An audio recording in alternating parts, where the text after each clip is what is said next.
இங்க ஒரு பல்கலைக்கழகம் இருக்கு, கலசலிங்கம் பல்கலைக்கழகம். ஒரு நாளைக்கு 1000 மாணவிகள் இங்க வந்துட்டு போறாங்க. இவங்க எல்லாம் இன்ன வரைக்கும் பத்திரமா இருக்காங்கன்னா இங்க கடைகள்ல இருக்கக்கூடிய என் அண்ணன் தம்பி உறவுகளும் இந்த ஆட்டோ ஓட்டுநரும் தான். உங்க எல்லாத்துக்கும் முதல்ல நான் நன்றியை சொல்லிக்கிறேன். இந்த கண்டன ஆர்ப்பாட்டம் அப்படிங்கிறது வந்து ஒரு விலைவாசி உயர்வை எதிர்த்தோ அல்லது ஒரு கட்சியை நாங்கள் எதிர்கட்சி என்று நினைத்து நாங்கள் அவங்களை சாடுறோம் கிடையாது. உங்க வீட்டிலேயும் ஏன் வீட்டிலேயும் ஒரு பொம்பளை பிள்ளைங்க இருக்கு.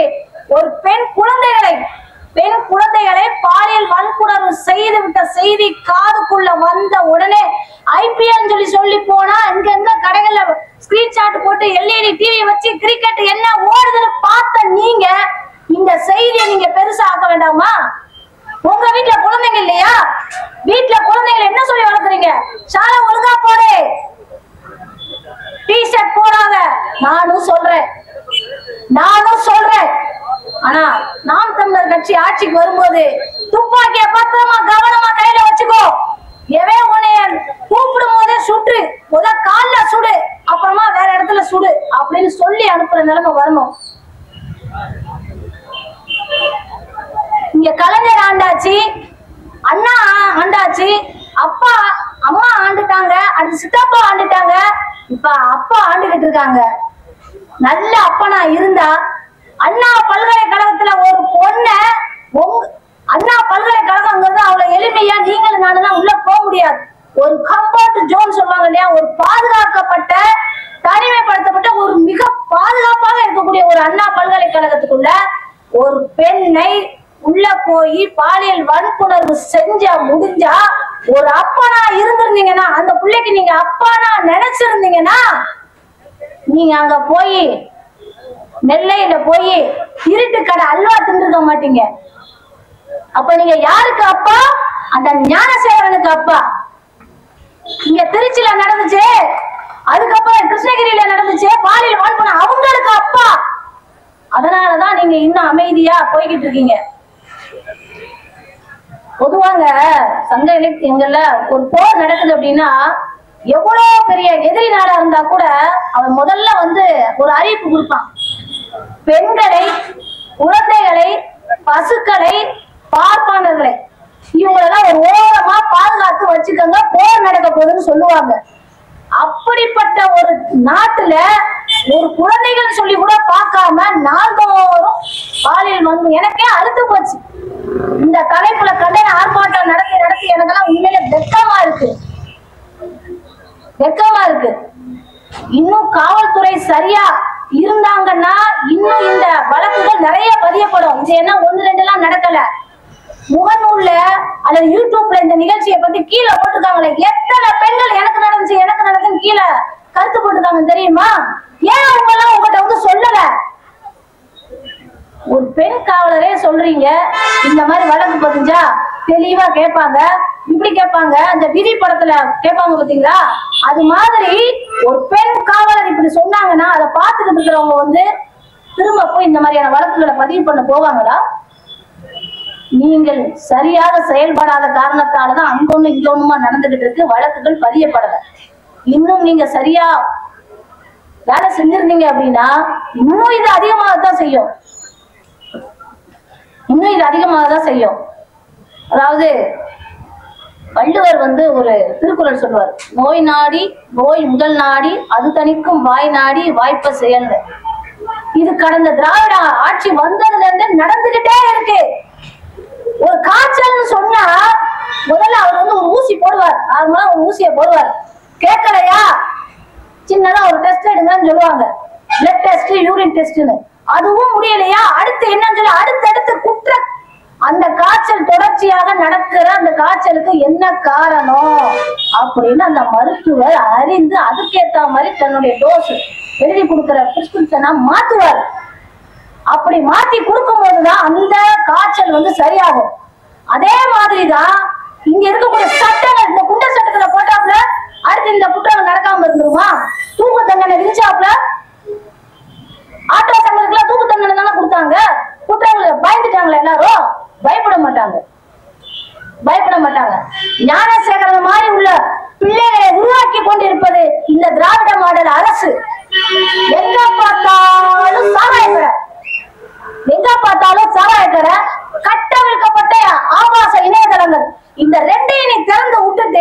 நீ எத்தனை காவல்துறையை போட்டு நீங்க எங்களை பாதுகாப்பா வைக்கணும்னு நினைச்சாலும் முடியாது.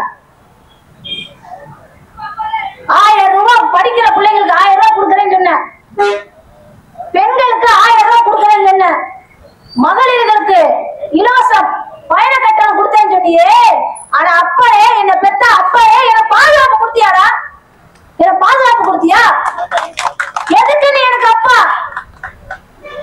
எல்லாம் கேட்டுக்கங்க. ஒரு குடிகார அப்பனா இருப்பான், குழந்தை வந்து வீட்டுக்குள்ள வருவான், தன்னுடைய மகள் பாவட லேச விலகி இருந்தா கூட உடனே அதுல ஒரு போரை எடுத்து போட்டு போற அப்பனை நாங்க பாத்துருக்கிறோம். அப்படி குடிகாரன் தான். ஆனா அவன் வந்து தன்னுடைய பிள்ளைய உள்ள குழந்தை குளிக்குதுன்னா வெளியே காத்து இருப்பான். எத்தனை நாட்கள் இதெல்லாம் நான் ஒவ்வொரு வீட்லயும் நான் பாத்துக்கிறேன்.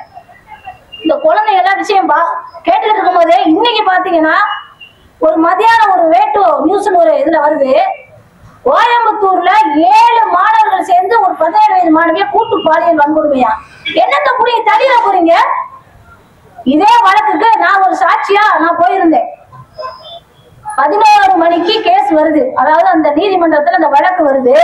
10 காலத்துல அலுவலகத்துல இருக்கிற எனக்கு போலீஸ்காரங்க போன் அடிக்கிறாங்க. ஏமா அன்னைக்கு உங்கள்ட்ட சொன்னேன்ல சம்மன் வந்தா எனக்கு தெரியாது, சாட்சி சொல்றதுக்கு கூப்பிடுறாங்க. 10 காலுக்கு ஏன் வழக்க அப்படியே போட்டவங்க ஒரு வழக்கே போட்டா கூட நம்மளா அத போய் போய் போய் கடைசியில அதான் பழகிரும் சொல்லுவாங்கல்ல. அதனால அப்போ இது மாதிரிலாம் இந்த மாதிரி கோர்ட்டு கேஸ்னே அடையக்கூடாதுன்னு சொல்லி ஒரு எமோஷனல் பிளாக்மெயில் மாதிரி இவங்க பண்றாங்க. 10 காலுக்கு சொல்றாங்க ஸ்ரீவில்லிபுத்தூர் நீதிமன்றத்துக்கு 11 மணிக்கு சாட்சி சொல்ல வரணும்ன்றாங்க. நான் காவல்துறையிட்ட தயவு செய்து கெஞ்சி கேட்டுக்கிறேன். உங்க வீட்லயும் பெண் குழந்தைங்க பிறப்பாங்க, உங்களுக்கும் பேரம்பேத்தி இருப்பாங்க. ஒருவேளை உங்களுக்கு வீட்டுல நடந்தா கூட நாங்க தான் உங்களுக்காக போராடணும். ஏன்னா நீங்க போராட முடியாது, சட்டத்துல அதுக்கு இடம் இல்லை, நாங்க தான் போராடணும். அதனால பாலியல் வன்புணர்வு சம்பந்தமா நீங்க கல்லூரியில பள்ளிகள்ல போய் நீங்க என்ன பேசினாலும் எடுபடாது, என்ன பேசினாலும் எடுபடாது. இந்த வழக்குல அவங்க செஞ்ச ஒவ்வொரு குற்றத்தையும் நான் பார்த்தேன். சீருடையோட அந்த குழந்தை கூட மருத்துவமனைக்கு போறது, அப்ப என்ன அர்த்தம்? விஷயம் தெரிஞ்சவங்களுக்கு தெரிஞ்சு போய் இந்த குழந்தை வந்து பாலியல் வன்கொடுமையினால பாதிக்கப்பட்டிருக்கு போல. உங்களை சீருடையில போடணும்னு சட்டம் இருக்குதா? சட்டம் இருக்குதா? போக்குவரத்து சட்டத்துல இருக்குதா? இல்ல. காரு கேக்குறீங்க, இங்க இருந்து விருதுநகர்ல போய் அந்த குழந்தைய வந்து பரிசோதனை பண்றதுக்கு கார்ல வாங்கன்னு சொல்றீங்க. நான் உங்களை தவறா சொல்ல, உங்களுக்கு பணிச்சுமை அதிகம், உங்களுக்கான நிறைய உடல் உபாதைகள் இருக்கு. நீங்க சொன்ன மாதிரிலாம் உடனே விடுப்புனா எடுக்க முடியாது, நாங்க ஒத்துக்கிறோம். ஆனால் கொஞ்சம் கருணையோட, கொஞ்சமா கருணைய கொஞ்சோண்டு எங்க மேல ஊத்துங்க. குழந்தைங்களுக்கு போய் சொல்லுங்க, நீங்க எங்களை நம்பி சொல்லுங்க, உங்களுக்காக நான் அம்மா இருப்பேன்னு சொல்லி என்னைக்கு காவல்துறையில இருக்கிறவங்க அப்பா அம்மான்னு எங்களை கூப்பிட சொல்றீங்களோ அன்னைக்குதான் இந்த பாலியல் வன்கொடுமை எல்லாம் கொஞ்சம் குறையும், அன்னைக்குதான் குறையும். இப்ப காலையில பாத்தீங்கன்னா வெக்கக்கடா இருந்துச்சுங்க. 65 மூதாட்டி கூட ஒரு 30 வயது இளைஞர் சாராயத்தை குடிச்சிட்டு கட்டி பிடிச்சு தூங்கிட்டு இருந்தாலும் அந்த பாட்டி கட்டி பிடிச்சத செத்தே போச்சு. வெக்கமா இல்லையாங்க? வெக்கமா இருக்கு, கேவலமா இருக்கு. இதை வந்து பொது இடங்கள்ல பேசுறதுக்கு அண்ணன் தம்பி முன்னாடி பேசுறது கொஞ்சம் வெக்கமா தான் இருக்கு. இப்படி போயிட்டு இருக்கிற எங்க அப்பாவாகிய ஸ்டாலின் ஐயாவுக்கு அசிங்கமா இல்லையா? அசிங்கமா இல்லையா? கொஞ்சம் யோசிச்சு பாருங்க. எப்ப பார்த்தாலும் இந்த சட்டம் தன் கடமையை செய்யும். இங்க நாம் தமிழர் கட்சியில இருக்கக்கூடிய ஒரு சில உறவுகளை நீங்க அழகா வேறு பாக்குறீங்க. எங்க போறாங்க? மருத்துவமனையில இருந்தாலும் வேற வேற ஆளை வச்சு எங்க சொந்தக்காரங்க எல்லாம் விசாரிச்சு இப்ப அவங்க எங்க போறாங்க எங்க போறாங்க அப்படின்னா இப்ப கட்சியில இருந்தா இப்படி எல்லாம் வருமோ? இதே திமுக காரவங்க கட்சியில இருந்தா நீங்க போய் விசாரிக்கிறீங்களா? எங்க போறீங்க ஏது போறீங்கன்னு? இப்படி நாங்க ஏதாவது குற்றம் பண்ணிடுவோம்னு முன்னாடியே எங்களை வேறு பாக்குற நீங்க அண்ணா பல்கலைக்கழகத்துக்குள்ள அந்த ஞானசேகரன்ற ஐயா அப்பாவுடைய தம்பி, அவர் என் தம்பின்னு சொன்னார். சரிங்களா? தம்பி எப்படி உள்ள போறாரு? இந்த கிருஷ்ணகிரியில பண்ணவங்க யாரும் பாமர மக்கள்லாம் ஒண்ணும் கிடையாது. படித்து பட்டம் பெற்ற பட்டதாரி ஆசிரியர்கள் தான் இந்த குழந்தையை பண்ணவங்க. இதுக்கெல்லாம் காரணம் இந்த கடைகள்ல இருக்கக்கூடிய அண்ணன் தம்பிங்க, சாலையோரத்துல ஏதோ இவங்க வந்து எதிர்கட்சிக்காரவங்க, அதனால ஏதாவது ஒன்று குறை சொல்லிக்கிட்டே இருப்பாங்க அப்படின்னு. குறைகளை கடந்து இது வந்து மனித நம்முடைய கலாச்சாரம் ஒரு உயிர் சம்பந்தப்பட்டது. சில விஷயங்களை பொது வழியில சொல்லக்கூடாது நினைச்சா நான் உங்களை சொல்லதான் வேண்டியது, வேற வழி கிடையாது. ஏன்னா என் அண்ணன் தம்பிங்க கண்டிப்பா புரிஞ்சுக்குவாங்க. இங்க இருக்கக்கூடிய அண்ணன் தம்பிங்க புரிஞ்சதுனாலதான் எனக்கு ரொம்ப மகிழ்ச்சி. இங்க ஒரு பல்கலைக்கழகத்துல நாள்தோறும் நிறைய பிள்ளைங்க வந்து படிச்சுட்டு போறாங்க. எல்லாருக்கும் திரும்ப ஒரு நன்றி சொன்னா கூட, திருமணம் சட்டப்படி திருமணம் ஆன பிறகு கூட ஒரு கணவன் மனைவி சேர்ந்து இருக்கின்ற ஒரு வழியின் காரணம் தாங்காம அந்த குழந்தை எத்தனை அப்பா அம்மாட்ட அழுது துடிக்குது. அந்த அப்பா அம்மா வேண்டாம்னு விட்டுருமான்னு கூட சொல்றாங்க. 13 வயசு பிள்ளை அவ வயிறு வலிக்குதுன்னு சொன்னா அவன் எவ்வளவு கஷ்டப்பட்டு அந்த பெண்ணை வந்து பாலியல் வன்புணர்வு பண்ணிருப்பாரு. ஒரு அப்பாவுக்கு கூட, ஒரு அண்ணன் தம்பி கூட அவங்களுக்கு வலிக்கல. கொஞ்சம் யோசிச்சு பாருங்களேன். உண்மையிலே அந்த காணொலிகள் எல்லாம் செய்திக்காக கூட காது கொடுத்து பார்க்க முடியல. இந்த ஸ்பிளிட் பர்சனாலிட்டின்னு சொல்லுவாங்க இல்லையா, அந்த இடத்துல ஒரு குழந்தையாவே நம்ம வந்து மாறுறது, அந்த குழந்தையா இருந்து கத்துறது, அந்த வழிகளை வந்து உணர்றது. குறைஞ்சபட்சம் ஏன் புள்ள நினைச்சாலும் உங்க எல்லாருக்கும் வந்துருந்துச்சுன்னா, இந்த திமிரு அவங்களுக்கு ரொம்ப ஜாஸ்தி. இவனை என்ன கொடுமை சித்திரவதை படுத்தினாலும் எலெக்ஷனுக்கு முதல் நாள் நைட்டு ஒவ்வொரு வீடா போய் தட்டி கொடுத்த 1000 ரூபாய் வாங்கக்கூடிய கூலிப்படையில் நம்மள நினைக்க போய்தான் இந்த திராவிட ஆட்சி திரும்ப திரும்ப ஆட்சிக்கு வந்துகிட்டு இருக்காங்க. இத மாத்தணும். இத நீங்க தான் மாத்த முடியுமே தவிர, இங்க பேசிக்கிட்டு இருக்க நாம் தமிழர் கட்சியோட ஆதரவு நாங்க சரியா நிக்கிறோம். நீங்க எங்களோட கை கோர்க்க வந்தீங்கன்னா நிச்சயமா இந்த அப்பா செய்ய முடியாதத, சின்னம்மா செய்ய முடியாதத, அம்மா செய்ய முடியாதத, சித்தப்பா செய்ய முடியாதத காவலன் செந்தமிழன் சீமான் செய்வார். சீமானுடைய பிள்ளைகள் செய்வார். யோகா பண்ணுங்க. வாரம் எங்க பள்ளிகள் எல்லாம், எங்க பிள்ளைங்க படிக்கிற பள்ளிகள் எல்லாம் வாரத்துல 2 நாள் யோகா கிளாஸ் இருக்கு, விளையாட்டு கிளாஸ் இருக்கு, எல்லா கிளாஸ் இருக்குது. அந்த பிள்ளை வந்து மனசு விட்டு பேசுறதுக்கு ஒரு டீச்சரை வச்சிருக்காங்களாம். ஒவ்வொரு பள்ளிகள்லயும் அரசு உதவி பெறும் பள்ளிகள்லயோ அரசு பள்ளிகள்லயோ அந்த குழந்தைக்கு ஏதாவது ஒண்ணு நடந்துச்சு அப்படின்னா ஒரு ஆசிரியரை சொல்லியிருக்காங்க. இந்த ஆசிரியர்கிட்ட போய் நீங்க வந்து மனசுல உள்ளத பூரா சொல்லலாம். ஏங்க உங்க பேசிக்கே தப்புங்க.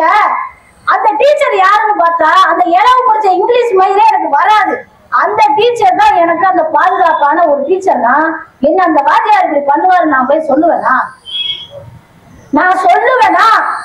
கொஞ்சமாவது அடிப்படையில ஒரு சிந்தனை அறிவு வேண்டாம்? அறிவு வேண்டாம்?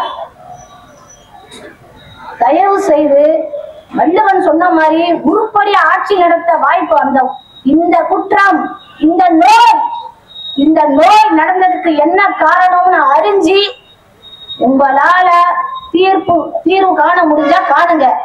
இல்லைன்னா மனுநீதி சோழம் மாதிரி நாட்டுக்கிட்டு சாவுங்க. என்னால காப்பாற்ற முடியாது, என் பிள்ளைகளை, என் பெண் பிள்ளைகளை காப்பாற்ற முடியாது. அப்படிப்பட்ட வீரமிக்க, ரோசமிக்க, மானமிக்க தமிழ மண்ணுல நீங்க ஆட்சி செஞ்சுக்கிட்டு இருக்கீங்க. நீங்க இங்க வந்தேறீங்கிறதுனால எங்களுடைய வரலாறுலாம் உங்களுக்கு தெரிய மாட்டேங்குது. தவறான ஒரு சரியான தன்னுடைய மகன், நல்லா கேட்டுக்கங்க, தன்னுடைய மகன் வந்து ஒரு கண்ணுக்குட்டிய ஏத்திட்டா அப்படின்னு சொன்னதுக்கு தான் மகனை வச்சு அவங்க வந்து ஏத்துனாங்க. அப்புறம் கண்ணகிக்கு வந்து கோவலனுக்கு சரியான கால் சிலம்ப வந்து வித்துட்டா அப்படின்னு சொல்லி அவனை தண்டனை கொடுத்ததுக்கு அவரும் செத்தாரு. போய் சேருங்களே, முடியலடா ட்ரை பண்ணுங்க, முடிஞ்சா பாருங்க. அந்த படத்துல சொன்ன மாதிரி பழகி பாருங்க. ஆட்சிக்கு வந்தீங்க, உங்களுக்கு தெரியல, போங்கள, பேசாம போங்களே. ஆந்திரா ஃப்ரீயா தான் கிடக்கு, 2 3 அண்ணன் கூட பிரிச்சுக்கோங்க, போய் அங்க போய் ஆட்சி பண்ணுங்க. உங்களை யாரும் வேண்டாம் சொல்ல மாட்டோம். எங்களுடைய தமிழ்நாட்டை, தமிழர்களுடைய மண்ணை காப்பாற்றணும் அப்படின்னா முதல்ல இங்க இருக்கக்கூடிய நம்ம அண்ணன் தம்பி உறவுகள் எல்லாம் புரியணும். நீங்க இதுக்கு ஆதரவு கொடுக்குறீங்களா? இந்த 1000 ரூபாய் நம்ம வந்து காசு, வாக்கு செலுத்துற காசு வாங்க. நீங்க எல்லாரும் இந்த குழந்தைய பாலியல் வன்புணர்வு படுத்தினது சரின்னு சொல்றீங்கன்னு தான் அர்த்தம். அவன் பண்ண அவ்வளவு குற்றத்துக்கும் நீங்களும் காரணம். நான் வாக்குக்கு பணம் வாங்கல. கடந்த 20 ஆண்டுகளாக 19 வயசுல வாக்கு செலுத்தினேன். அப்ப இருந்து இப்போ வாக்கு பணம் வாங்க. அதனால இந்த குற்றத்துக்கு என்னால கையாளாத தனத்தை தான் சொல்ல முடியுமே தவிர நான் வாக்குக்கு பணம் வாங்கவில்லை. எனவே ஒவ்வொருவரும் நீங்க நாம் தமிழர் கட்சிக்கே வாக்கு செலுத்த வேண்டாம். நீங்க நாம் தமிழர் கட்சிக்கே வாக்கு செலுத்த வேண்டாம். வாக்குக்கு பணம் வாங்க மாட்டேன். அப்படி வாங்குனீங்கன்னா அவன் செஞ்சானா அவனை போய் ஏறி அடிக்கிறதுக்கு உங்களுக்கு திராணி இருந்தா 1000 ரூபாய் வாங்குங்க, அவங்களோட ஆட்சி பீடத்துல ஏத்துங்க. எனவே இங்க இருக்கக்கூடிய திருளிவுத்தூர், வற்றாயிருப்பு, ராஜபாளையம், நான் பெருமைக்காக சொல்லல, மேற்கு தொடர்ச்சி பொதுவாக மழை பகுதிகளில் இருக்கிறவங்க எல்லாருமே வீரத்தோடையும் கொஞ்சம் ரோசத்தோடையும் இருப்பாங்கன்னு கேள்விப்பட்டேன். ஏன்னா அந்த மண் அப்படிப்பட்ட மண். அப்படிப்பட்ட நீங்களாவது குறைந்தபட்சம் திராவிட கட்சி உங்களுக்கு பிடிச்ச கட்சியா இருக்கலாம், சின்ன பிள்ளையில இருந்து அதுல நீங்க இருந்திருக்கலாம், ஆதரவு கொடுத்திருக்கலாம். தவறு செய்யும் பட்சத்தில் அவர்களை கண்டிக்க திராணி இல்ல அப்படின்னா நீங்க வாக்கு செலுத்துறது வீணு. எனவே வருகின்ற காலங்களிலே நீங்கள் யார் நல்லவர் யார் கெட்டவர் என்ற ஒரு இதை பாருங்க. இப்ப எல்லாம் பண்ணதுக்கு அப்புறம் என்ன பண்றாங்கன்னா அன்பில் பொய்யாமொழி, அன்பில் மகேஷ் பொய்யாமொழி. என்னங்க அம்மா பேர பாருங்க, பொய்யாமொழி. அவங்க அப்பாவுக்கு பூரா பொய்யாத்தான் சொல்லும் போல, அவர் பெத்த பிள்ளை பூரா பொய்யாத்தான் சொல்லுது. இங்க பாதி நேரம் சின்னவர் கூட போய் கிரிக்கெட் தான் விளையாண்டு இருக்கு. இப்படிப்பட்ட சின்ன பிள்ளைகள் விளையாட்டு பிள்ளைகள் எல்லாம் அமைச்சராக்கி பாத்தீங்கன்னா இங்கே அமைச்சராக வேண்டிய குழந்தைகள் எல்லாம் கடைசியில இப்படித்தான் சீரழிஞ்சு நாசமா போவாங்க. எனவே இதை கேட்டுக்கிட்டு இருக்கிற என்னுடைய சகோதர சகோதரிகள், என்னுடைய அப்பா வயசுல இருக்கக்கூடிய நீங்க எல்லாருமே தயவு செய்து மாறுங்க. மாற்றம் என்பது மட்டும்தான் மாறாதது. எனவே வருகின்ற காலங்களில் நீங்கள் நாம் தமிழர் கட்சியை முடிந்தவரை உற்று நோக்கி சரியாக இருந்தால் எங்களுக்கு வாக்கு செலுத்துங்கள். செந்தமிழன் சீமான் அவர்கள் ஆட்சியில் இது போன்ற குற்றச் செயல் ஒன்று நடந்தால் இங்க இருக்கிற நாங்க எல்லாருமே தீ குளிச்சு செத்துறோம். நான் இதை எழுதிக்கிறேன். நன்றி, வணக்கம். நாம் தமிழர்.